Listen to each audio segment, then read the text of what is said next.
How's it going, guys? Well, it's time for a silver update. Here's the old collection. People have been asking a lot lately, talking about metals. Today, I think silver's at 1460 an ounce, which is pretty damn good. If I had some money to invest at the moment, I would. Gold, I think, is 1186, something like that. Prices are low, in my opinion. Of course, prices could go lower. You just never know. But, you know, as far as the how things have been trending, I'd be very comfortable buying into silver right now and possibly even maybe an ounce of gold. But I'm not in that position. I'm just making a video because I broke the collection out just to look at it. Real quick side note, someone asked me recently in a message because they wanted to see an update. And I'm like, all right, yeah, sure, I'll show an update of what I got. And they said, well, what's the best place to hide silver? Well, I'm very weird in that when I hide stuff, I really hide stuff. Sometimes plain sight is your best bet.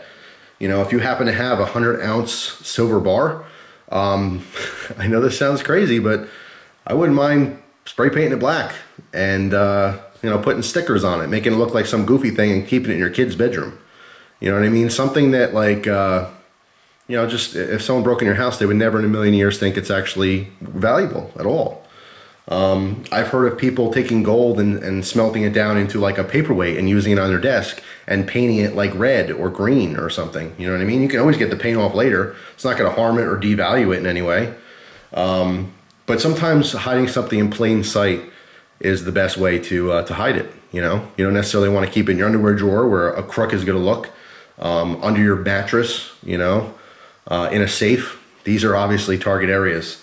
And very common places for people to quote-unquote hide things. I'll tell you right now where I used to keep this silver, because since I'm publicly announcing it, I'm not going to keep it there anymore. But I used to keep my silver collection in my freezer. I have an ice box, and I literally had all this stuff in Ziploc bags, as you can see here. And I had it at the bottom of this. It's probably about 5 or 6 inches tall, and it's just an ice bucket, you know. And I would put all the silver in the bottom of that, and then just put crushed ice on top. No one's the wiser. I don't think if I broke into a house, I would look in the freezer for valuables. But, you know, it is what it is. You can get very creative when it comes to hiding silver. But I'll tell you this much, I don't keep it in a safe. It's not that simple. But anyway, here's my collection. It's not, you know, as impressive as other people's collections, but that's okay. I love it.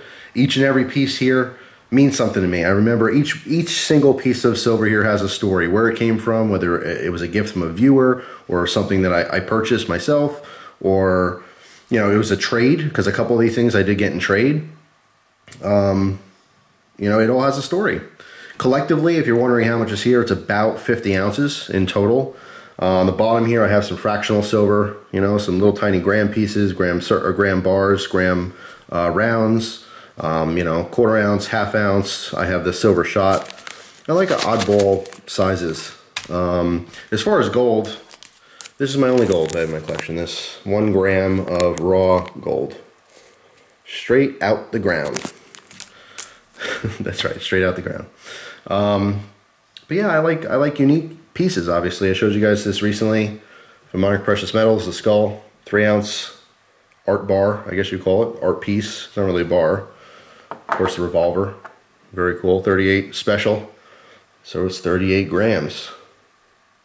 It's unique, you know. Love the hand-poured bars, of course. Here's an old Monarch Precious Metals one. Very cool. I got these old Halloween ones. Remember these from last year? So these are 2 ounce art bars, hand-poured again, numbered. Just cool, you know. I like these. Are they super collectible? I don't know. Doesn't really matter. I just like them. My biggest bars, of course, is recently I got the 10 troy ounce treasure bar, which I love. And yes, you can see I don't have gloves on. I'm not afraid of touching my silver. If my silver tarnishes, I'll clean it up. It's not a big deal. You can see these are tarnished. You see in comparison. But if I ever want to sell it, it doesn't really make a difference. It still holds the same value. As far as like the coins, yeah, maybe some of the, you know, something like this you don't necessarily want tarnished. Of course, some people will pay extra if it's got natural coloring in it, you know, that's a whole different story. But anyway, yeah, biggest bar, well, actually there's two, I have 2 10 ounce bars. And this one I still love. This is a hand poured bar. You guys have seen videos on all this stuff before. But yeah, that's the update.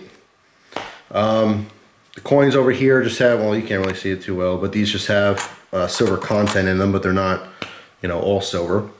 Same with these. This kind of group over here has silver content, but they're not 100% silver. But yeah, I mean, this is my collection. I love it.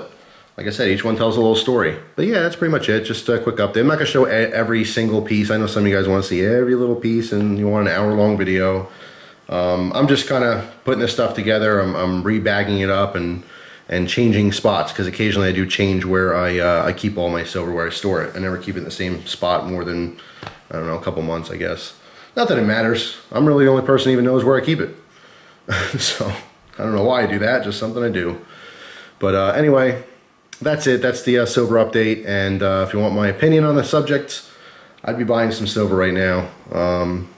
You know, everyone's got their 2 cents on when to buy or how much to buy.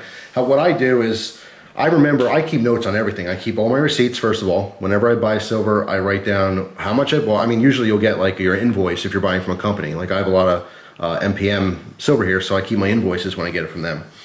But of course, they'll show me what I bought it at, you know, what the price was when I bought it, how much I got. And the idea here is to never lose money on it. You know, if you bought it 17.5, sell it 19. You know, I'm not in a rush to sell any of this stuff. That's what's great about it, is it's my collection. I like all the little stuff here and there. But if it does rise above, you know, what I paid for it, there's always that option. If I happen to need, you know, some spare cash for a bill or something, you know, or just need some spare money for something, it's always an option. It's a forced savings account. That's why I love silver so much. You know, if I had more to invest, I'd certainly invest in gold too. I'd be buying gold right now as well. I know some people are kind of waiting for sub $1,000 gold, you know, $950, $975. But I still think right now, at about 1,100 something, not a bad shake. You know, I wouldn't go crazy. I wouldn't be buying hundreds of ounces of silver or, you know, 10 ounces of gold right now. But I'd definitely drop some money on an ounce of gold, or maybe, you know, 20, 30 ounces of silver, something like that. It's a game. You know, it's a guessing game. Your guess is as good as mine. You could definitely study the charts that are out there. There's a lot of great information on the internet. There's a lot of great sites that, you know, people analyze this kind of stuff, and you can get a better idea of when it should go up or when it might go down. But that's what they are. It should go up, but it might not. It might go down. It might not. So like I said, I mean, of course, it is always a gamble, but the best part of it is that it's always going to have value. That's why I love it so much. You know, I've made videos talking about, you know, metals versus fiat currency, which is what everyone has in their wallet. Those paper dollars are a promise from the government and nothing more. You know, that's all it is a promise. This is a promise from the world, pretty much. You know, your US dollar is worth something here in America. In some other countries, not worth as much. In other countries, it's worth more. Just depends. But this stuff, this will always retain value everywhere on the globe, as long as there's humankind. As long as there's people, there'll be greed, and people will want silver and they will want gold. I always recommend people get into silver and gold. You don't have to know a whole bunch about it. But guess what? If you don't know a whole bunch about silver and gold, don't buy a whole bunch of it. That's a mistake some people make too, is they hear, yeah, silver and gold, it's great, you should buy some. And they have no idea what they're talking about or what's going on. They just buy a bunch of it. That's not the way to go either. You know, if you're just getting into this hobby, just buy a little bit. Buy a couple ounces of silver. You know, and once you start learning about it, you can invest some more money into it. But anyway, it's a pretty solid investment if you ask me. It's just all about when you buy and sell, like anything else pretty much. So there you go. There's my update. In case you're curious, how much silver does Jeff have? Well, Jeff has about 50 ounces. Right now, about 700 bucks worth. So maybe like 740, 750, something like that. But it's always changing. You know what I'm saying? It's always changing.